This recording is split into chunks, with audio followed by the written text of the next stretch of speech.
Вот это вот карточка. Улуу атамекендик согуштун ардагери Николай Жданов Сибирдин алыскы бир айылында туулуп өскөн.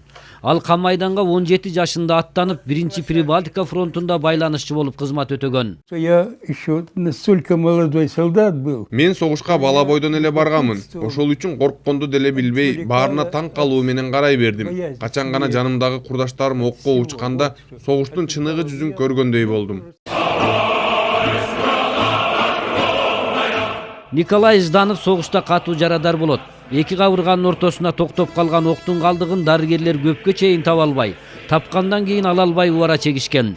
Николай Жданов жеңишти Москвада госпиталда жаткан жеринен тоскон. Но он не любит про войну вспоминать. Атам согуш жөнүндө айтканды жактыра бербейт. Биз жанын койбой такып сураганыбызда гана айтып берет. Жаш кезинде ар бир иште майын чыгара жасаганды жакшы көрчү. Абдан тамашакөй, боорукер, калыс адам. Ардагер өмүрлүк жубайы Зоя Васильевна менен 1948-жылы Новосибирскиде баш кошот. Согуштан кийин Кыргызстанда курулуш иштери кызуу башталат.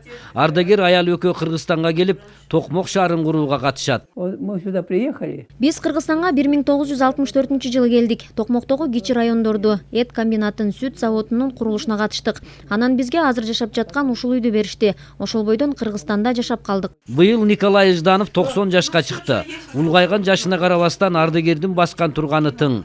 Ал улуу жеңиштин 70 жылдыгын татыктуу тосууга даярданып, азыртан орден тагылган күрмөсүнө чаң жугузбай аздектеп турат. Өмүрбек Тилебаев, Азамат Кыдыр Токтоев, Коомдук 1 канал.